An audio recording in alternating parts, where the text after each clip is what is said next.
Ok, irmãos. Boa noite a todos. A graça e a paz do nosso Senhor Jesus Cristo. É bom estarmos aqui mais uma noite para aprendermos um pouco mais da palavra de Deus. Que Deus possa estar nos abençoando em tudo esta noite, com a graça dele.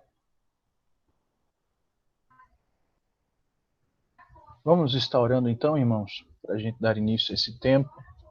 Nós vamos ter uma breve exposição, dando continuidade ao capítulo 2 do livro.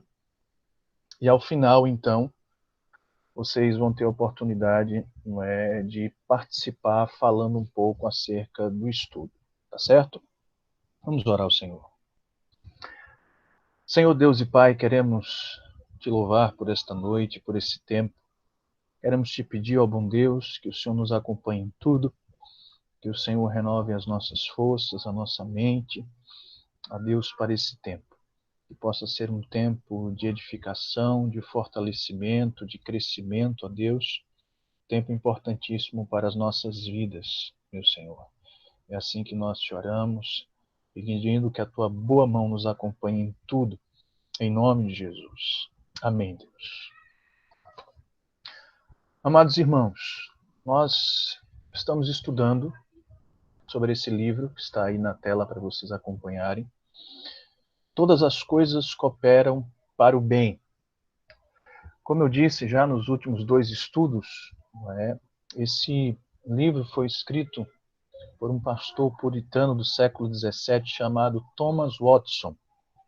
Um inglês, pastoreou ali na Inglaterra, onde ele procurava animar os crentes em meio às suas muitas lutas, às muitas dificuldades, porque muitas vezes as pessoas podem perguntar, não é, aonde é que está Deus? Ou melhor, por que coisas ruins, não é, acontecem a pessoas boas? Ou porque a igreja está passando pelo que está passando, porque tem pessoas, não é, que servem ao Senhor que estão sofrendo. Por que disso? Então, aquele livro publicado em 1663, sobre o título Um Tônico Divino, é um livro escrito de maneira muito simples, mas um livro muito rico, muito esclarecedor, onde ele vai explicar que as melhores e até mesmo as piores experiências que nós podemos passar coopera para o bem, não é, do povo de Deus.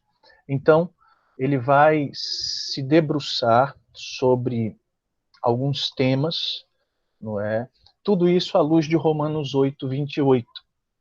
É o texto base de todo esse estudo, de todo esse livro, que diz: sabemos que todas as coisas cooperam para o bem daqueles que amam a Deus, daqueles que são chamados segundo o seu propósito. No nosso primeiro estudo, nós tivemos a oportunidade de ouvir um pouco acerca do que o apóstolo Paulo estava nos falando e nos ensinando aqui. E o autor, ele começa então seu livro mostrando que todas estas coisas, na verdade, tratam-se tanto das coisas boas como das coisas... Deixa eu dar assento aqui para o pessoal, irmãos, um minuto. Ok, então, tanto as coisas boas como as coisas ruins, as piores, funcionam e cooperam para o nosso bem. Então, aí no slide você pode ver que nós ainda estamos trabalhando o capítulo 2, sobre as piores coisas que cooperam para o bem do homem piedoso.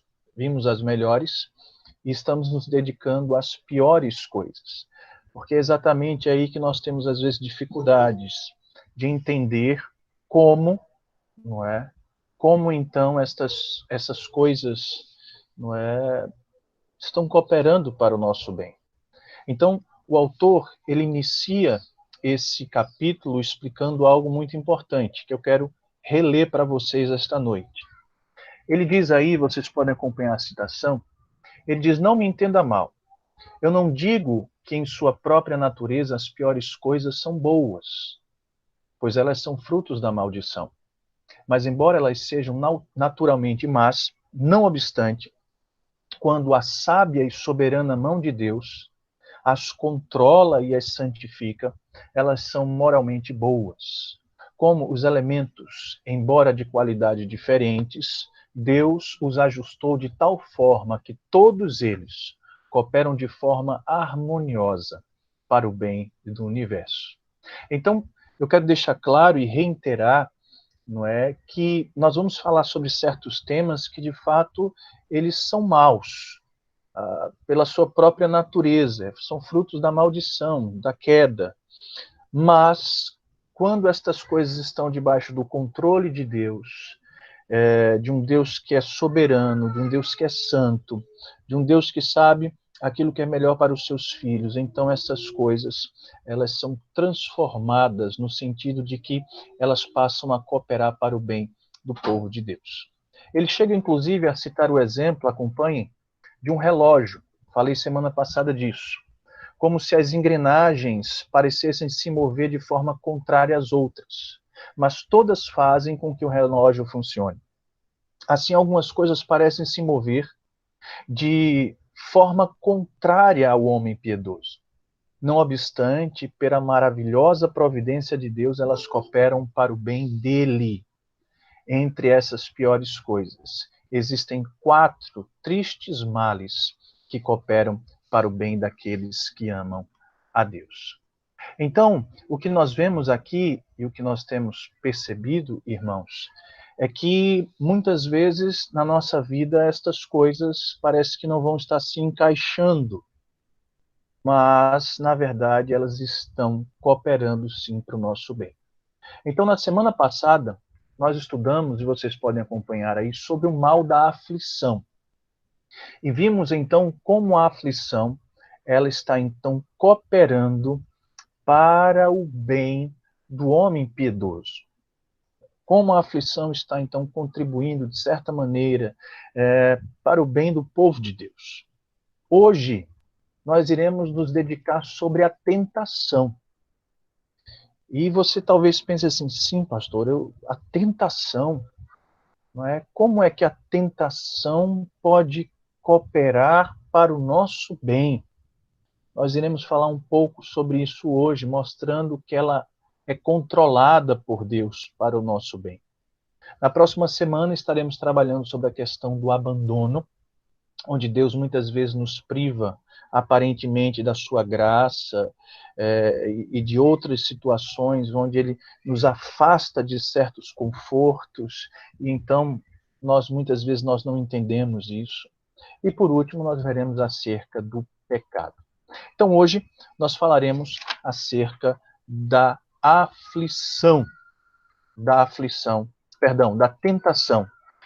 tentação que é este grande mal que é controlado por Deus para o nosso bem. Ok?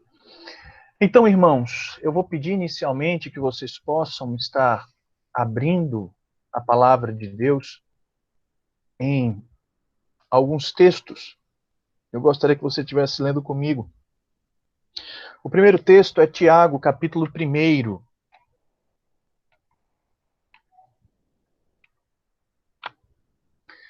Tiago, capítulo 1, versos 13 e 14.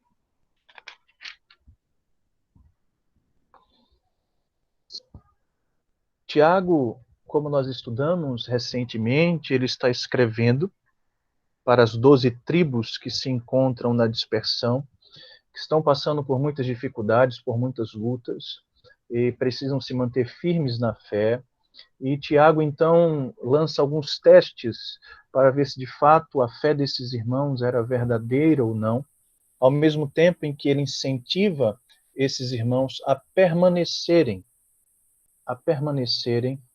não é, juntos aí na sua fé. Aqui está fazendo um barulho estranho para mim agora. Os irmãos estão ouvindo alguma coisa nesse sentido aí? Me confirma no chat, por favor.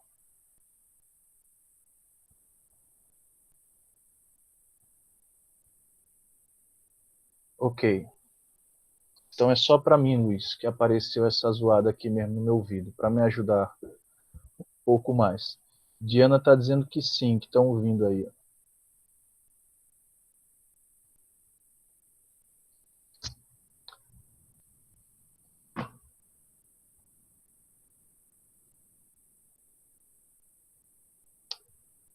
eu ver se tem algum irmão com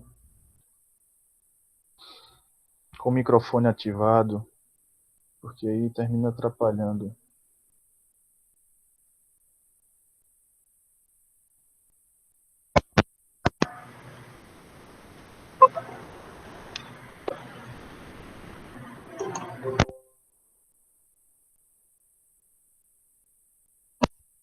Irmãos. E agora, como é que está o som aí de vocês? Continua? Sim ou não? Parou a zoada, irmãos? Ok. Estão conseguindo me ouvir tranquilo que eu tirei esse aparelho daqui.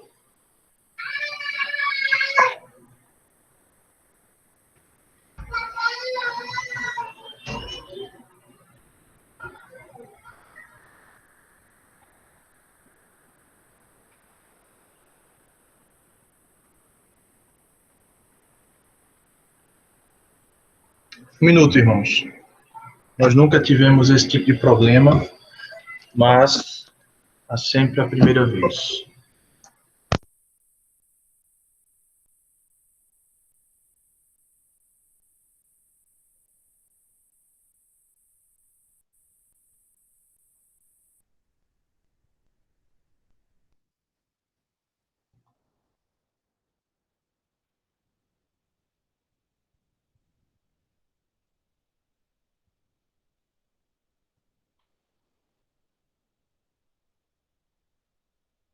Ok, aqui parou agora para mim.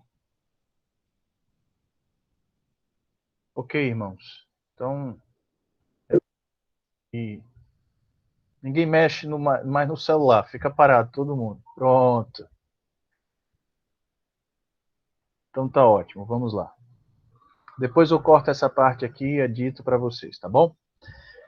Então, irmãos, Tiago, ele estava escrevendo, ok, para esses irmãos, e em um determinado momento, após ele falar dos benefícios das provações, da sabedoria, não é? Ele entra num tema acerca do pecado, e a partir do versículo 13, olha o que é que ele diz.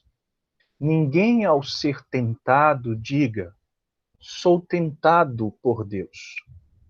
Porque Deus não pode ser tentado pelo mal, e ele mesmo a ninguém tenta. Ao contrário, cada um é tentado pela sua própria cobiça, quando esta o atrai e seduz. Então, a primeira coisa que eu quero que nós pensemos aqui juntos é que Deus, pela sua natureza, pelo seu ser, ele não tenta a ninguém.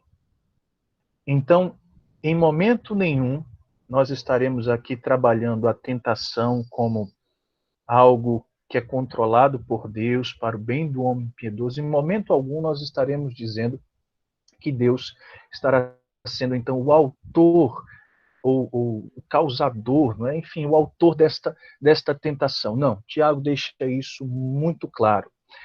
Na verdade, Tiago vai apontar que o homem é tentado pela sua própria cobiça, ou seja, existe algo dentro do coração deste homem, não é? Então, que faz com que esse homem peque e então desagrade a Deus. Então, essa é a primeira questão que eu quero deixar claro para vocês. No entanto, abram lá em Mateus capítulo 4. Mateus capítulo 4. Nós iremos ver que, enquanto Tiago ele fala de maneira muito clara que Deus ele não tenta ninguém por causa da sua própria natureza, que isso, na verdade, vem de uma inclinação de dentro do próprio homem e termina fazendo com que ele peque. Mateus capítulo 4, a partir do versículo 1, vai nos mostrar que existe alguém que a palavra de Deus chama como tentador. Eu vou estar lendo dos versos 1 ao 11, uma passagem muito conhecida, e veremos o seguinte. A seguir, Mateus 4, a seguir foi Jesus levado pelo Espírito ao deserto para ser tentado pelo diabo. E depois de jejuar 40 dias e 40 noites, teve fome. Então o tentador, se referindo ao diabo, aproximando-se, lhe disse: Se és filho de Deus, manda que estas pedras se transformem em pão. Jesus, porém, lhe respondeu: Está escrito, não só de pão viverá o homem, mas de toda palavra que procede da boca de Deus. Então o diabo, que é o tentador aqui, o levou à cidade santa, colocou sobre o pináculo do templo e disse: Se és filho de Deus, atira-te abaixo, porque está escrito: Aos seus anjos ordenará o teu respeito que te guardem, e eles te susterão nas suas mãos para não tropeçardes em alguma pedra. Respondeu-lhe Jesus: Também está escrito: Não tentarás o Senhor teu Deus. Levou ainda o diabo a um monte muito alto, mostrou-lhe todos os reinos do mundo e as glórias dele, e lhe disse: Tudo isso te darei, se prostrado me adorares.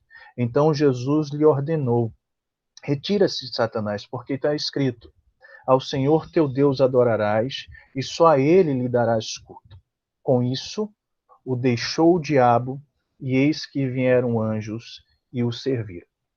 Então, se o texto que nós lemos de Tiago mostra que Deus não tenta ninguém, e que o homem, então, tem uma cobiça no seu coração que faz com que ele peque, aqui nós temos um texto que mostra que, na verdade, existe também um tentador. Esse tentador é o diabo.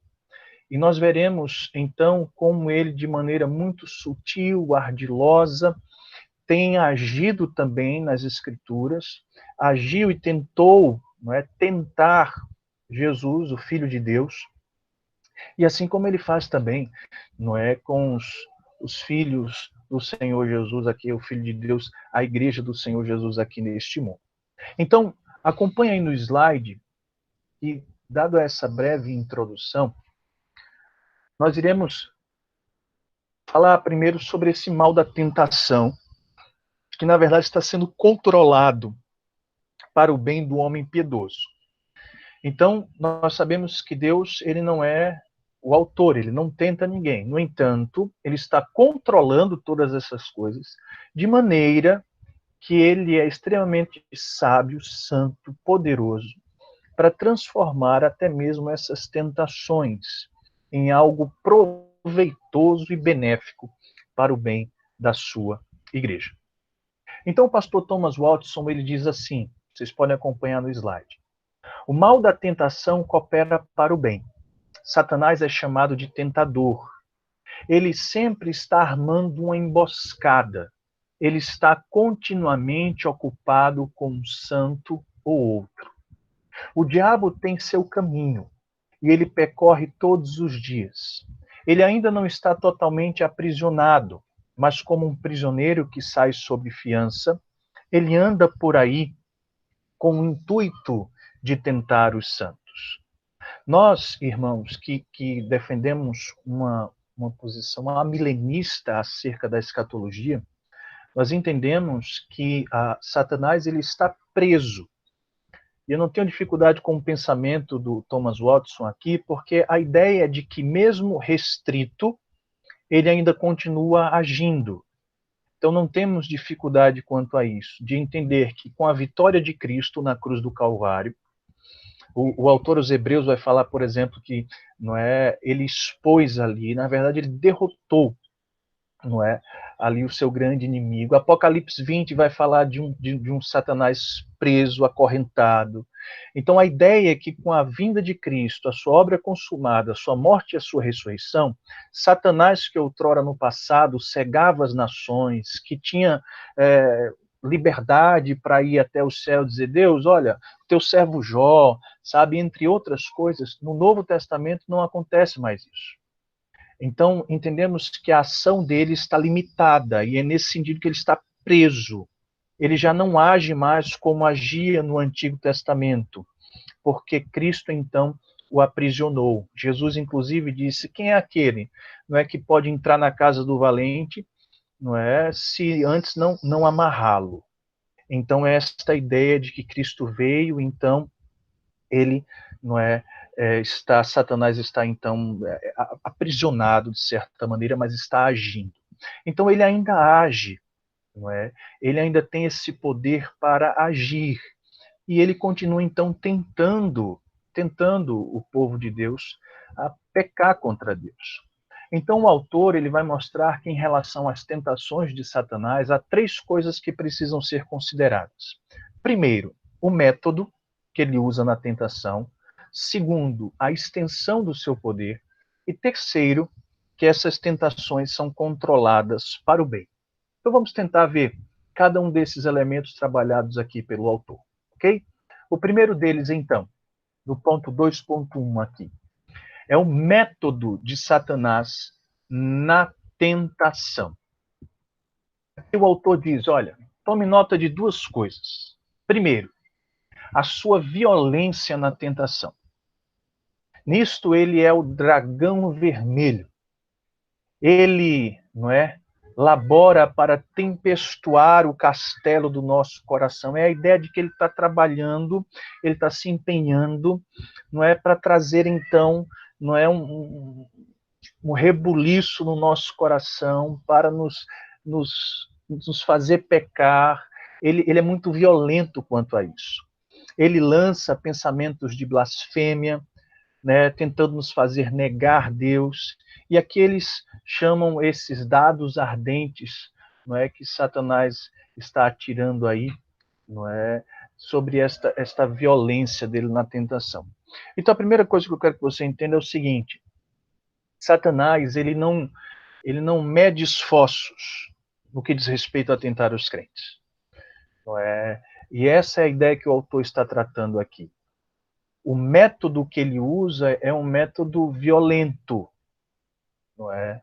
Não tem nenhum motivo, e não vemos isso na Escritura, para que haja, não, vou ter um respeito aqui, não, aqui eu vou só até aqui, não, porque ele é filho de tal. Não.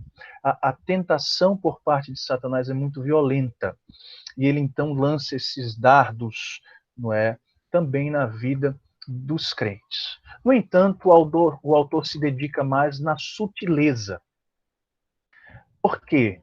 Porque nós vemos lá em Gênesis, não é, que aquela serpente, e ali dentro do Éden, a antiga serpente a quem ele se refere aqui, nós vimos lá que ela era muito sagaz, não é? Era uma serpente muito sutil. E a serpente é uma referência ao diabo, não é? Então, ele aponta aqui algumas questões interessantes sobre a sutileza, não é, do diabo ao tentar os filhos de Deus. A primeira coisa que ele observa é sobre esta sutileza. Ele diz assim, que ele observa, ou seja, o diabo, observa seu temperamento e constituição e lança iscas apropriadas de tentação. Irmãos, isso é fantástico. Sabe um fazendeiro que conhece o solo e sabe qual é a melhor semente para ser semeada ali para dar frutos? Assim é Satanás.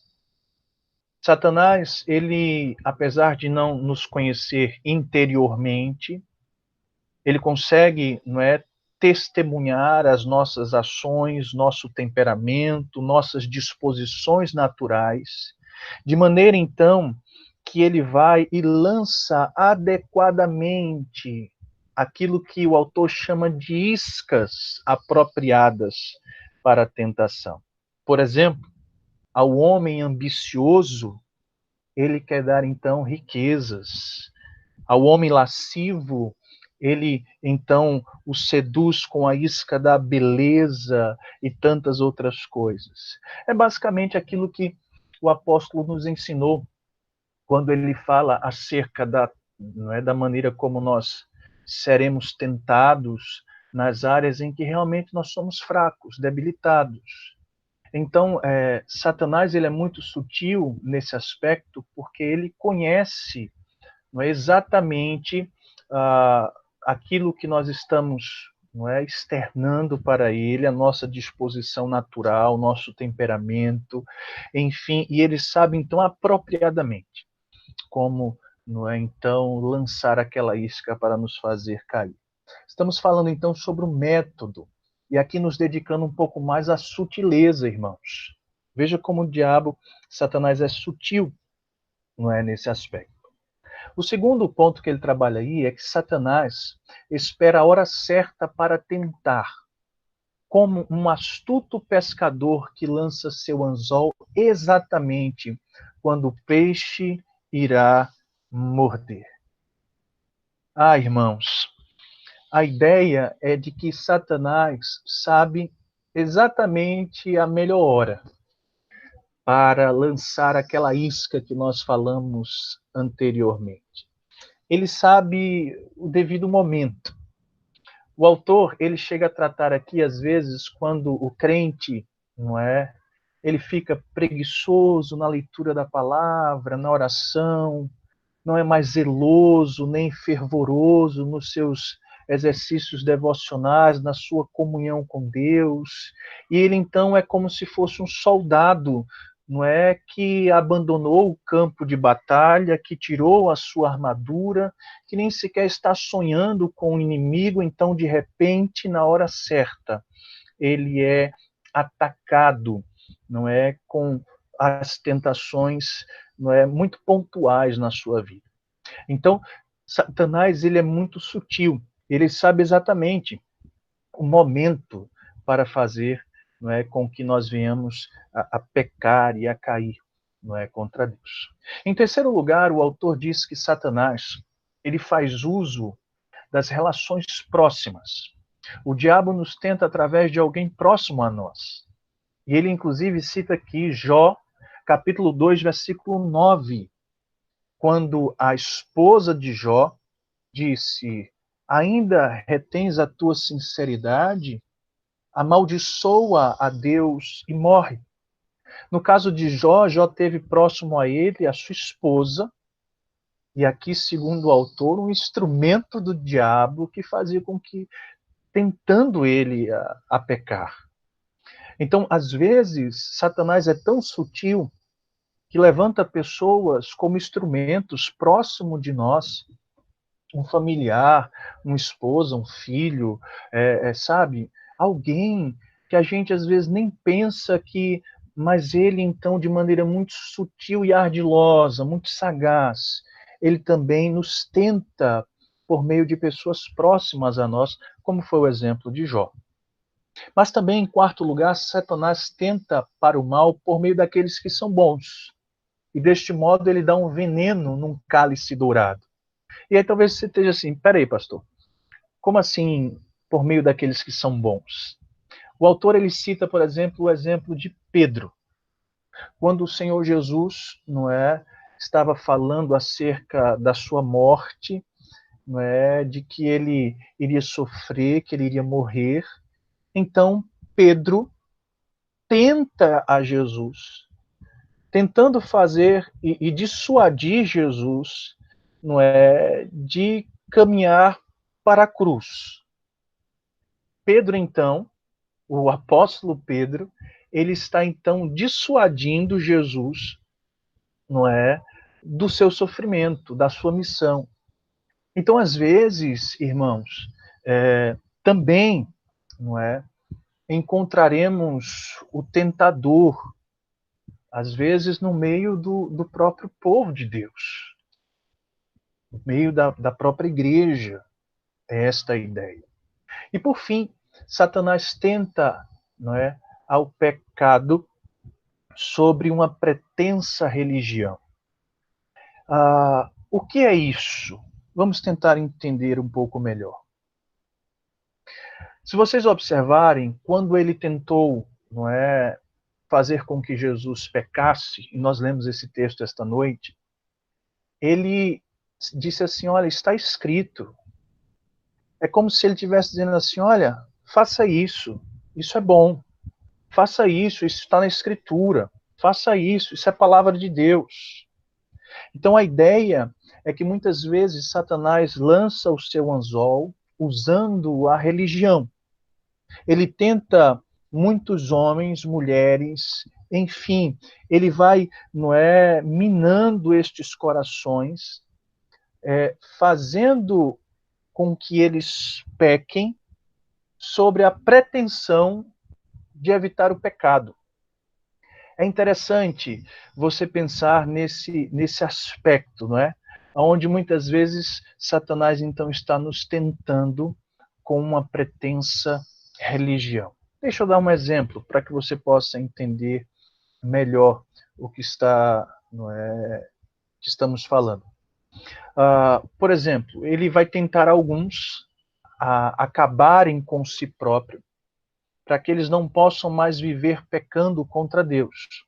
Então, ele vai fazer com que essas pessoas pequem, mostrando para eles que, na verdade, eles estão evitando, não é, outros pecados. Enfim, Satanás é muito sutil.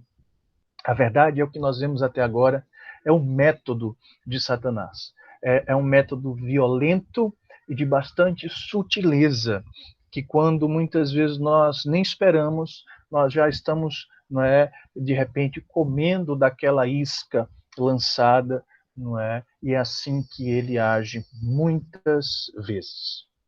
Mas então o autor, ele vai trabalhar acerca da extensão do seu poder. Até onde alcança o poder de Satanás? Aqui nesse segundo ponto, ele vai colocar três coisas interessantes que eu quero que você observe aí. E aí eu vou convidar você a estar com sua Bíblia aberta para a gente ver alguns textos, tá certo? O primeiro texto está lá em Josué capítulo 7. Josué capítulo 7. Depois da destruição, irmãos, de Jericó, Deus já havia aparecido a Josué, não é? Deu todas as instruções acerca de como as coisas aconteceriam. E a verdade é que o povo de Deus não poderia trazer nada, não é, daquele campo de batalha, nenhum despojo, nada. Então o autor ele vai mostrar que muitas vezes, não é, Satanás, ele expõe para nós o objeto, não é, digamos assim, a semelhança como expôs a barra de ouro a Acã. E então Josué 7, 20 e 21 diz assim, olha, respondeu Acã a Josué e disse, por quê? Porque aqui já estava acontecendo no meio do povo de Deus muita dificuldade. Josué já estava orando, pedindo a Deus orientação, porque os israelitas estavam sendo derrotados. Então, não é nesse momento agora, respondeu Acã a Josué, depois de Josué confrontar o povo, né, ir atrás do que estava acontecendo. Respondeu Acã a Josué, verdadeiramente pequei contra o Senhor, Deus de Israel, e fiz assim e assim. Quando vi entre os despojos uma boa capa babilônica e 200 ciclos de prata e uma barra de ouro no peso de 50 ciclos, cobicei-os e tomei-os, e eis que estão escondidos na terra, no meio da minha tenda, e prata por baixo. Olha que interessante. Lembremos do que nós lemos lá em Tiago. Tiago disse que o pecado, não é, ele vem daquela cobiça do nosso coração. Deus não está tentando ninguém, mas então nós cobiçamos, e então nós caímos em tentação e pecamos contra Deus. Muitas vezes é assim que Satanás vai estar agindo. Ele expõe para nós o objeto, não é, de maneira então com que nós vamos cobiçar aquilo e vamos então estar pecando contra Deus. Foi o exemplo então de Acã, não é? É muitas vezes então desta forma que ele está agindo. Ele também diz então, no ponto 2, que ele pode envenenar a imaginação e insinuar pensamentos malignos à mente. E aqui eu quero que você abra comigo em outro texto, lá em João, capítulo 13. João 13, versículo 2. João 13, 2. Diz assim: durante a ceia, tendo já o diabo posto no coração de Judas Iscariotes, filho de Simão, que traísse a Jesus, e aí ele conta o resto do texto. O que é que nós vemos aqui? É que Judas, ele foi e essa é a leitura, é como se ele fosse envenenado. Judas certamente fez aquilo que estava no seu coração, e ele é responsável por isso. Lucas 22 fala sobre isso. Mas muitas vezes, Satanás, ele está agindo, não é, de maneira que algumas vezes ele vai simplesmente restringir o seu poder e mostrar o objeto para a gente, e a gente então vai cobiçar e vai pecar.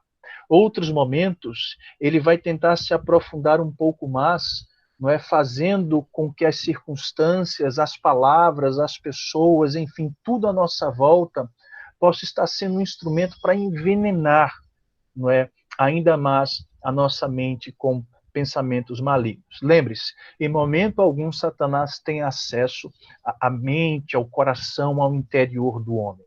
Mas ele pode, então, por meio dessas tentações, dessas palavras, das circunstâncias, envenenar, esta expressão que o autor usa.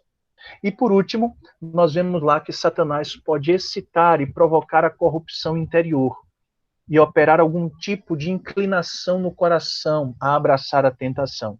Lá em 1 Crônicas, abra lá comigo, 1 Crônicas 21,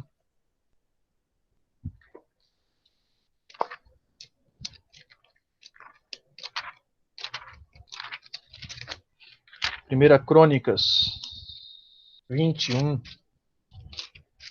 ele vai mostrar, por exemplo, 1 Crônicas 21, 1, que diz assim: Então Satanás se levantou contra Israel e incitou a Davi a levantar o censo de Israel.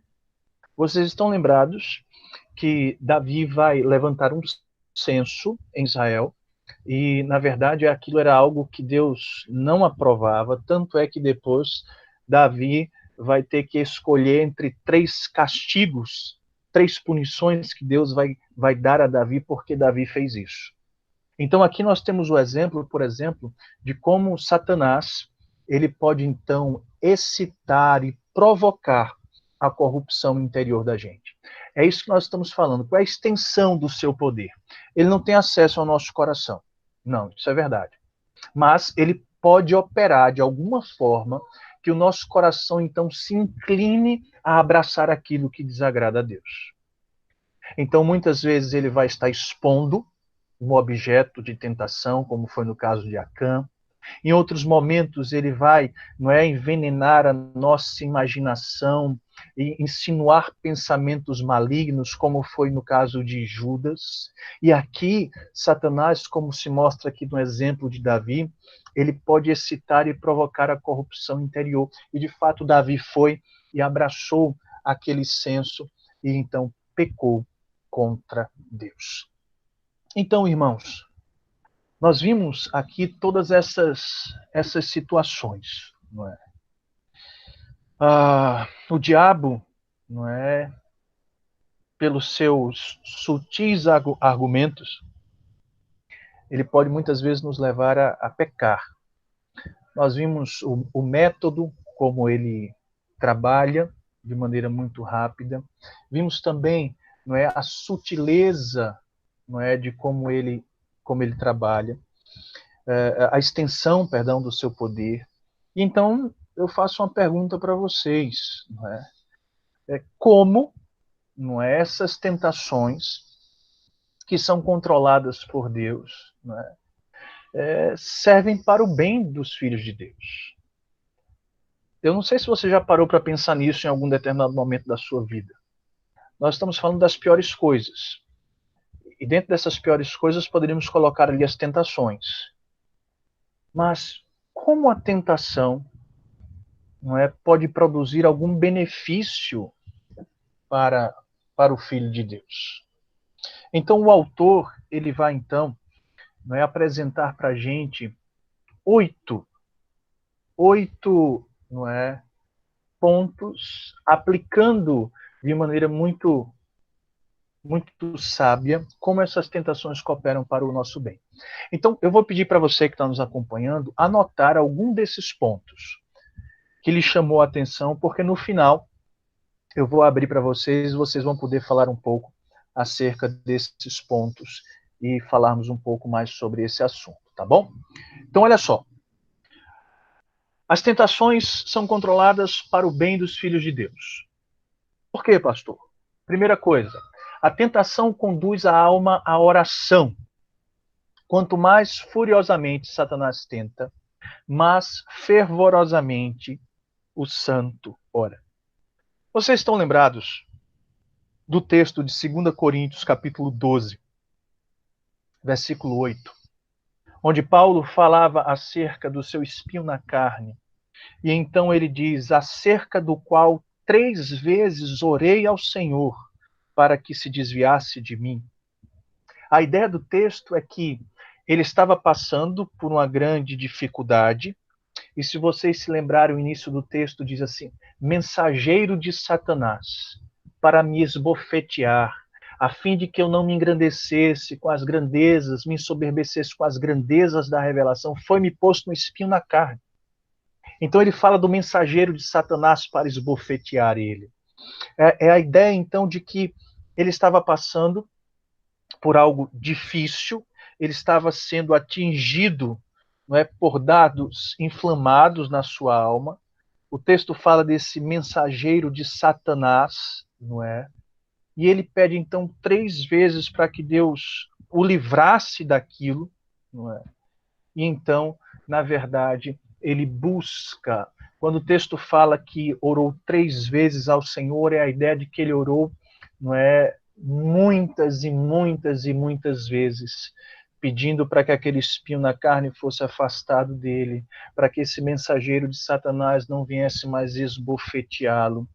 Nós sabemos que, na verdade, Deus estava controlando toda aquela situação. E mesmo usando o mensageiro de Satanás, como diz o texto, ele estava trabalhando na vida de Paulo, e Paulo deixa isso muito claro. Então, Paulo, ele estava ali fervorosamente, constantemente orando ao Senhor. Então, irmãos, assim como muitas vezes, não é, nós somos tentados, um servo de Deus verdadeiro, ele vai ter a sua alma conduzida à oração. À medida em que ele vai sendo tentado, mais rapidamente ele vai correr para o trono da graça de Deus e vai buscar ali então socorro para a sua alma. Então eis aí como a tentação que é controlada por Deus, não é, está cooperando para o nosso bem como filho de Deus. Ele está nos conduzindo à oração. Em segundo lugar, as tentações são meios de se guardar da penetração do pecado. Quanto mais um filho de Deus é tentado, mais ele luta contra a tentação.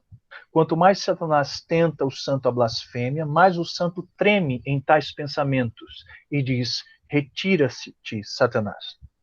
Nos lembremos, por exemplo, do texto de Gênesis, capítulo 39. Os versículos 10 e 12 nos mostram isso com muita propriedade. Deixe-me ler para vocês rapidamente. Gênesis 39, versos 12 e 13. José, não é, estava sendo constantemente tentado pela esposa de Potifar para, não é, que ele fosse então para a cama com ela. E José do Egito, né, como nós conhecemos, não, olha, eu tenho um Deus a quem eu sirvo, não posso ser infiel a ele, também não posso ser infiel ao meu Senhor. E ele vinha evitando essa situação.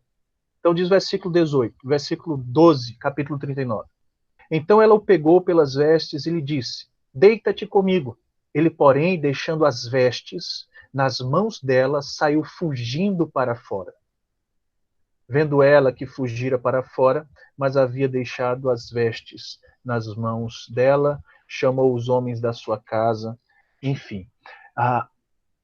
José se viu sozinho com aquela mulher então tenta forçá-lo a se deitar com ele, e ele então foge. Ele foge. É isso que o autor está tentando nos mostrar aqui, sabe? É que a tentação na vida do crente, sabe? Deus usa muitas vezes como uma rédea na vida do cristão para manter o cristão longe do pecado. Sabe, eu vejo isso na vida de José. O diabo estimulou ali José a pecar. Então, diante daquela tentação, Deus, como uma rédea, usa aquela tentação para o filho dele dizer: epa, aqui não. Então ele corre, ele foge daquela situação. É isso então que nós aprendemos. As tentações são muitas vezes meios que nos preservam diante daquela situação. Nós fugimos, nós corremos, nós nos retiramos, nós trememos diante de um Deus santo a quem nós servimos. Então são como rédeas para o nosso coração não pecar contra Deus. Em terceiro lugar, as tentações cooperam para o bem, pois elas abatem o inchaço do orgulho. Mais uma vez cito 2 Coríntios 12, aqui no versículo 7, quando diz que, não é, para que Paulo não se ensoberbecesse com a grandeza das revelações, foi-me dado um espinho na carne, a saber, mensageiro de Satanás, para me esbofetear, a fim de que eu não me exalte. E aqui o autor mostrando que às vezes é melhor, né, a tentação que me humilha do que um dever que me faça orgulhoso. Para que um cristão não se torne arrogante, Deus o deixará cair nas mãos do diabo por um tempo, para que ele seja curado do inchaço do seu orgulho. Que interessante, não é, irmãos? A maneira como Deus controla essas tentações e mesmo quando estamos sendo atacados por situações, não é, como essa, ele está trabalhando também em nossas vidas e em nossos corações. Em quarto lugar, as tentações cooperam para o bem, como uma pedra de toque. Irmãos, a pedra de toque é uma pedra que é usada para testar como eu posso chamar, para testar os materiais preciosos. Eles pegam os materiais preciosos e passam nessa pedra para ver, então, se existe alguma impureza. Então, basicamente, aquela pedra é usada para testar, para averiguar se realmente há impureza, se há mistura naqueles materiais preciosos ou não. Então, é isso que o autor está dizendo. A tentação coopera para o nosso bem à medida em que ela vai testando o nosso coração. Ou seja, o diabo tenta para que ele possa enganar, mas Deus permite que sejamos tentados para nos testar. Então, muitas vezes, nós estamos sendo tentados e Deus está permitindo para nos testar. Por exemplo, muitas vezes Deus quer testar a nossa sinceridade. Ele quer, de fato, saber se o nosso coração realmente é puro, é leal, ou se nós vamos virar as costas para Ele, não é? Em determinadas situações. Também acerca da nossa coragem. Tão cedo Satanás vem com uma isca e muitos já se rendem como um covarde. Mal o ladrão se aproxima e as pessoas já estão entregando as suas bolsas. E Deus, então, muitas vezes permite que nós sejamos tentados para testar de fato o nosso coração, a nossa fé. Isso é bênção também para as nossas vidas. Em quinto lugar, e aqui estamos concluindo, as tentações cooperam para o bem, enquanto Deus faz com que aqueles que são tentados sejam capazes de confortar a outros na mesma angústia. Existe um texto em especial que eu quero que vocês abram lá em 1 Coríntios, capítulo 10, versículo 13, por favor. 1 Coríntios.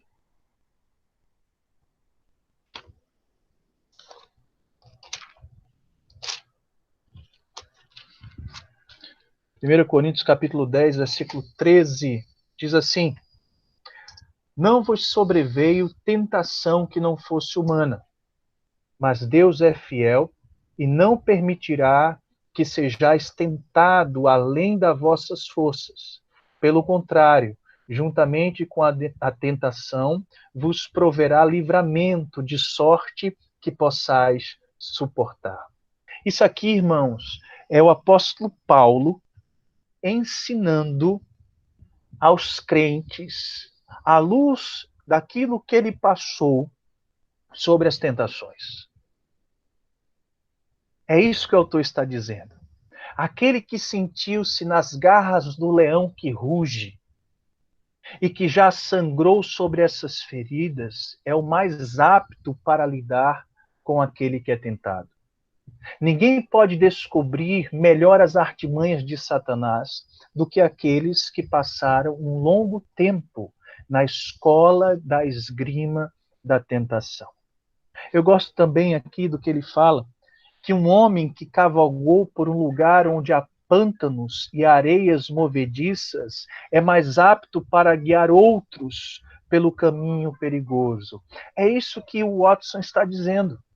As tentações também estão cooperando para o nosso bem, porque aqueles que foram tentados, aqueles a quem Deus concedeu a eles vitória, aperfeiçoamento, crescimento, esses agora podem confortar outros da mesma maneira.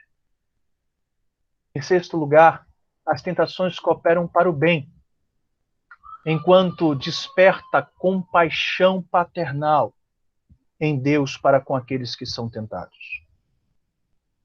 A ideia, irmãos, é de que quando um filho está febril, doente, o seu pai vem e cuida dele. Imagina aqui na minha casa, onde há os três crianças, de repente uma delas está adoentada, está febria. Então, nós nos dedicamos um pouco mais, de certa maneira, a esta criança por causa da sua enfermidade. Então, é basicamente isso que ele está querendo colocar. Quando um crente está sobre os ferimentos da tentação, Cristo ora por ele, o Pai tem compaixão por ele. O autor diz, e você pode acompanhar, quando Satanás deixa uma alma febril, Deus vem com um remédio, o que fez Lutero dizer que as tentações são os abraços de Cristo, pois dessa forma ela manifesta a si mesmo mais docemente a alma. Entenda, eu não quero dizer, entenda Lutero no que ele quis dizer aqui. Ele estava se referindo exatamente a essa situação, aonde a pessoa ser tentada e passar por essas lutas, eles são acolhidos por Cristo. E então, Cristo adocica a alma desses crentes à medida de que ele está cuidando desses crentes. É isso então que Lutero quis dizer. Em sétimo lugar, as tentações cooperam para o bem enquanto fazem os santos desejarem mais o céu. Irmãos, a verdade é que enquanto nós estivermos aqui nesse mundo, nós iremos ser tentados. E hoje nós seremos tentados, e amanhã depois, e depois. Então, à medida que nós estamos sendo tentados e passando por essas lutas, nós somos levados a olhar mais para o alto, para as coisas dos céus. Mirar mais nas coisas celestiais, no lugar de descanso. Só assim, quando os crentes e nós estivermos nos céus, não é que nós não estaremos sendo mais molestados pela antiga serpente, o diabo. Então, faz com que a gente deseje mais, de fato, esse descanso eterno e estar na presença de Deus também.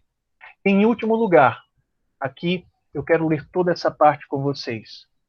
Ele diz que as tentações cooperam para o bem, enquanto envolvem a força de Cristo. Olha que fantástico.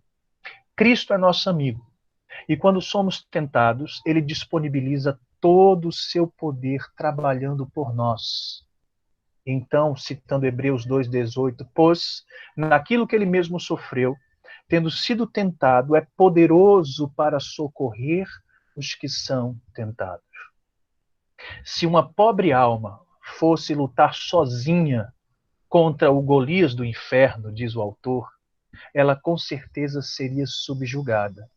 Mas Jesus Cristo traz suas forças auxiliares e nos dá novos suprimentos de graça. Somos mais que vencedores por meio daquele que nos amou. Então, o mal da tentação, de certa maneira, é tornado em bem.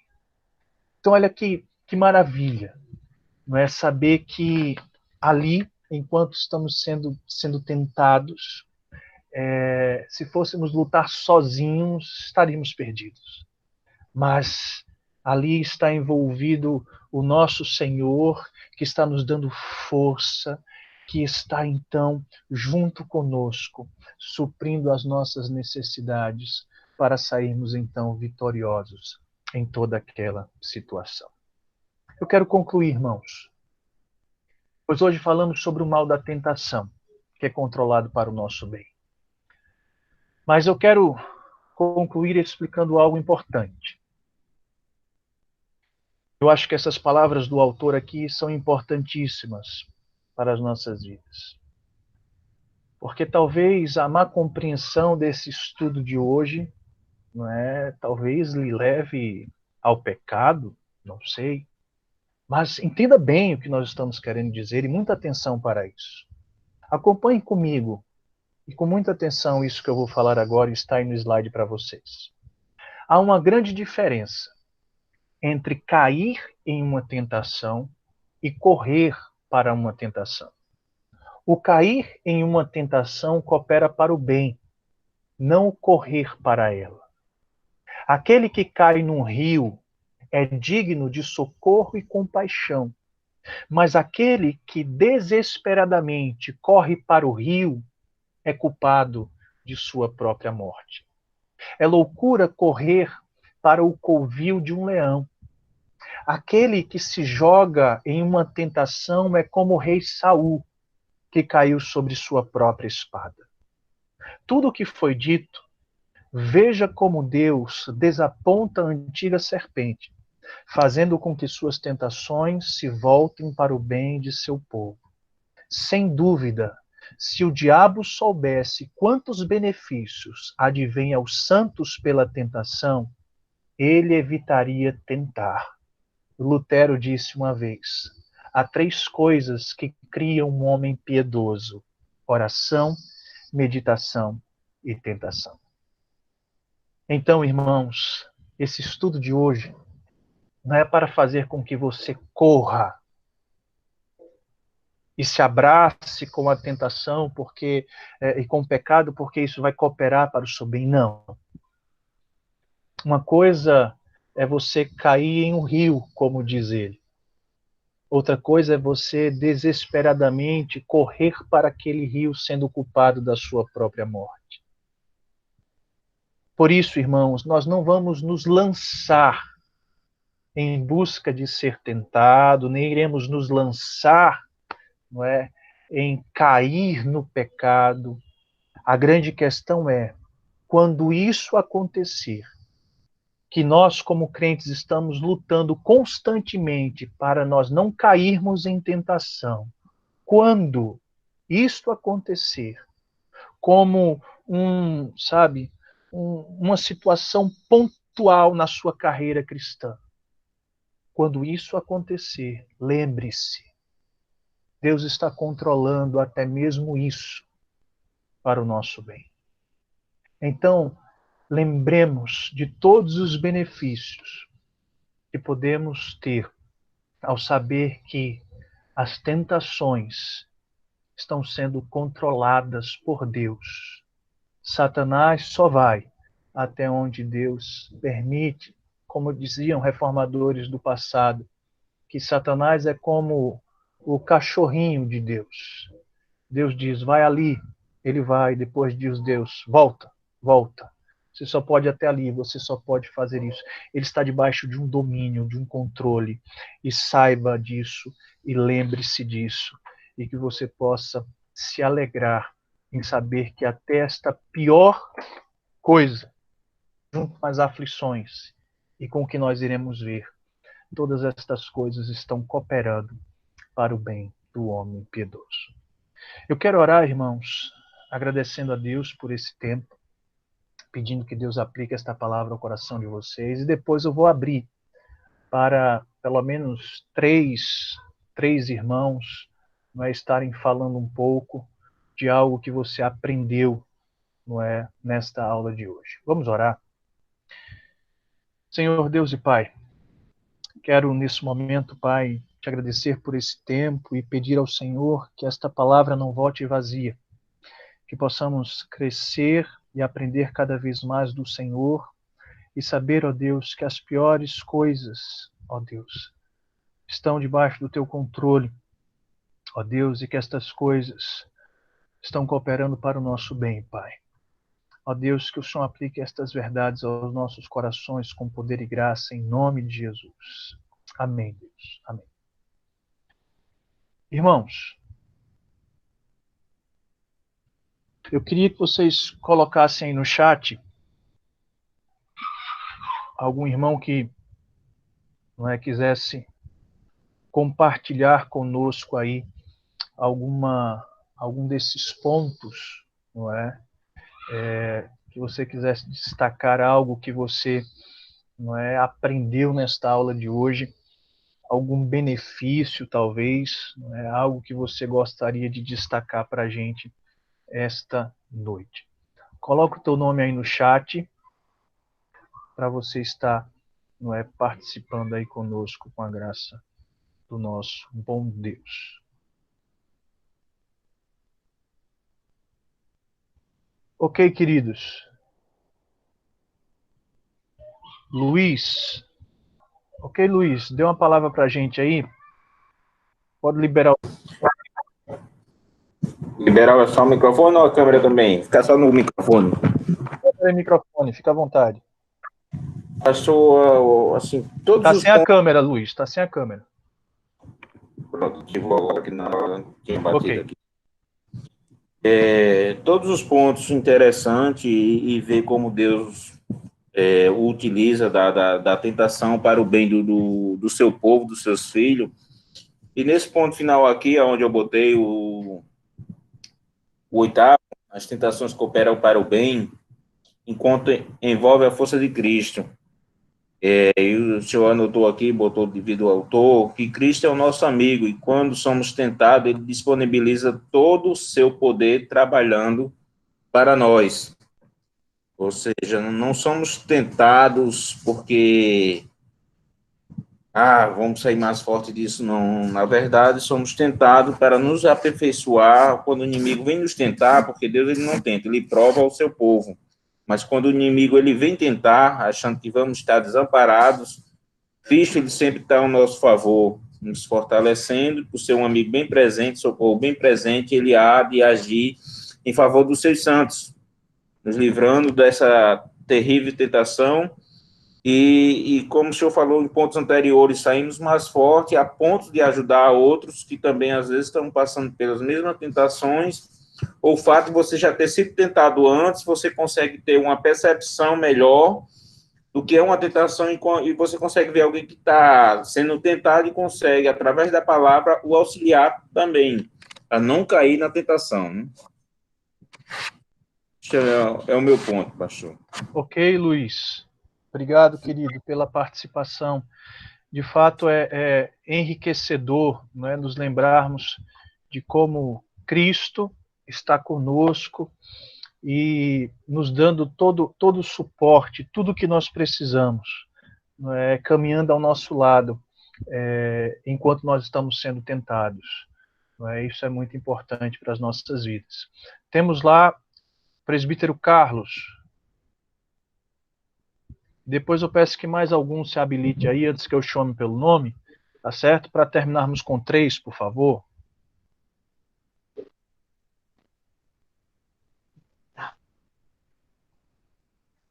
Boa noite, irmãos. Oi, pastor. Boa noite, querido. Pastor, assim, todos os pontos aqui foram citados, são muito importantes para a nossa caminhada cristã também, em relação à nossa firmeza, mesmo em meio às tentações, nós somos, nesse sentido, aprendemos muito com tudo isso. Mas uma coisa me chamou a atenção, é justamente nesse momento de tentação, logo o primeiro ponto, que ela nos conduz a alma à oração. Nos momentos de grande desespero de nossas vidas, ao qual nós passamos, são nessas horas que a tentação vem para nos orientar, para nos chamar a atenção que existe um Deus todo-poderoso que está observando e zelando por nós, né? E assim, quando entramos em oração, né, estamos vendo claramente a nossa dependência de Deus. Nós podemos nos achegar a Deus, colocar tudo aquilo aos pés do Senhor. Então eu vejo que isso aí torna-se uma bênção nas nossas vidas e faz com que nós possamos estar praticando esse meio chamado oração, diretamente ao Senhor, por meio, no caso, da tentação. E isso vai nos conduzir a nossa alma a orar. Então isso foi um dos pontos, de todos os pontos, esse que me chamou bastante atenção. Ok, Júnior. É importantíssimo, de fato, a gente se lembrar também, não é, de como quando somos tentados, os filhos de Deus, não é, tementes a Deus, certamente eles vão buscar a Deus em oração, vão pedir socorro. O autor fala assim, quando um cervo não é alcançado por uma flecha, ele prontamente vai para o rio, não é, para se refrescar. Assim como um crente, não é, ao ser tentado, ele deve correr diretamente para o trono da graça e ali buscar Deus cada vez mais em oração. A nossa irmã Naftali Jefferson estão lá, são seus últimos estarem participando com a gente aqui hoje. Boa noite, gente, graças a paz. Eu achei muito interessante esse estudo, né, e a maneira que está sendo abordado. Eu acho que para a vida cotidiana da gente, né, como casal, mas também em casa, nossos afazeres, ele é de bastante importância, mas dos que o senhor, dos pontos, né, que o senhor falou aí, que eu achei bastante interessante, foi acerca da sutileza, que às vezes a gente não consegue perceber, né, mas existe uma sutilidade, né, no diabo em fazer nos pecar. Pelo fato, por exemplo, foi uma das coisas que a gente até já conversou quando a gente estava dando aula para os adolescentes, que às vezes a gente está assistindo determinadas coisas, né, ou uma série, ou uma novela, e a gente, biblicamente, a gente sabe que por exemplo, no caso do adultério, né, o adultério, ele é pecado, né, mas aí, em determinado momento, por exemplo, no caso de uma novela, a gente se depara tanto com aquele personagem que aí a gente acaba, né, torcendo pelo personagem, pelo que acabe, justamente, acaba o relacionamento e cometa essa questão do adultério, né, que perpassa um pouco por esse quesito da tentação, mas também da própria sutileza em que o Satanás ele é, né, e isso eu acho que é bem empregado na nossa vida cotidiana. E um dos pontos que o senhor falou também, que o irmão Júnior até já trouxe também, que é a oração, que eu acho que realmente, quando a gente é tentado e a gente se coloca assim, né, um cristão verdadeiro, ele sempre vai buscar um meio de tentar suprir, né, isso, e sempre por intermédio da oração. E eu acho que é isso mesmo. Amém, amém. Realmente, Satanás é muito sutil, não é? Então, tudo isso que nós ouvimos, ele desperta, não é, também toda essa cobiça que há dentro do nosso coração. Então, nós terminamos pecando contra Deus. Eu vou falar para vocês, irmãos, o que mais me chamou a atenção nesse estudo. Vocês sabem, não é, do meu testemunho de vida, que eu fui criado, não é, praticamente dentro da igreja, desde bebê, não é, caminhando em cada salinha da escola bíblica. Então, a verdade é que essa questão das tentações, para mim, eu vou ler para vocês aqui essa frase, que foi a frase que me marcou nesse estudo, que ele diz assim: daquela tentação que o diabo usa como um estímulo ao pecado, Deus faz uma rédea para manter o cristão longe dela. E eu testemunho isso na minha vida, irmãos, que tem sido assim. Existem situações, não é, que surgem. Eu me lembro muito da minha juventude, quando a gente tinha, antes de ser casado, né, que tinha muito aquela questão da sexualidade, das mulheres, da bebida. Eu me lembro que situações que surgiam, irmãos, literalmente eu tremia, sabe? Dizendo, Deus, isso é errado. Deus, não posso, Deus, não. Então, eram situações pontuais que aconteciam, que eu via assim, Deus usando aquilo como uma rédea, sabe? Para dizer assim, olha, é por aqui, não é? E então ele me fortalecia e me livrava de todas aquelas situações. Então o que eu via era isso, era o Satanás usando aquilo como um estímulo a me fazer pecar, enquanto Deus usava aquilo como uma rédea para me afastar, não é, longe daquilo e me fortalecer nele. Então, irmãos, que bom que vocês puderam aprender um pouco mais e pudemos, né, ouvir um pouco mais sobre esse tema hoje. Semana que vem falaremos sobre o abandono, onde muitas vezes nós nos sentimos abandonados por Deus, onde Deus parece que se distanciou da gente e nos afastou de certos confortos e prazeres e situações, né, que nós nos sentíamos acomodados, então nós nos sentimos completamente abandonados. Parece que Deus está distante de nós. No que isso está cooperando para o nosso bem? Não é? Então nós iremos ver também que até essa pior situação, quando nós nos sentimos, né, afastados da graça, do cuidado, do amor de Deus, isso também está contribuindo para o nosso bem e para o nosso crescimento, tá bom? Queridos, como eu já, não é, falei para vocês, vamos dar continuidade a esses estudos, não sabemos até quando, ok? Mas, enquanto estivermos nesse período, nós vamos caminhar um pouco mais nesse livro, com a graça do nosso bom Deus. Eu vou orar mais uma vez, encerrando, agradecendo a Deus por esse tempo, e depois eu vou parar a gravação e libero vocês para a gente conversar um pouco. Deus, te agradeço por esta noite, te agradeço por esse tempo. Ó Senhor, quero colocar a vida desses teus filhos diante do Senhor, que o Senhor abençoe cada um desses corações, cada uma dessas famílias, destas casas. Ó Deus, que eles se sintam cuidados pelo Senhor, que eles se sintam fortalecidos pelo Senhor, que eles se sintam cada vez mais amados pelo Senhor. Ó Deus, que o Senhor continue, ó Deus, nos livrando, como diz a oração do Pai Nosso, e não nos deixes cair em tentação, mas livra-nos do mal. Ó Deus, que não venhamos cair, ó Deus, em tentações e pecar contra o Senhor. Não, Senhor, fortalece-nos, ó Pai. Mas, ó Deus, se isso vier a acontecer em situações na nossa vida, ó Deus, traga paz ao nosso coração, em saber que o Senhor está no controle. E que venhamos também crescer e aprender, ó Deus, com tudo isso que nós ouvimos acerca das tentações, mesmo sem cair nela, simplesmente pelo fato de estarmos sendo tentados. Temos muito que aprender e a crescer, ó Deus, no Senhor. Ó Deus, que o Senhor então nos abençoe em tudo, pois a tua própria palavra nos diz que nós não iremos ser tentados além das nossas forças.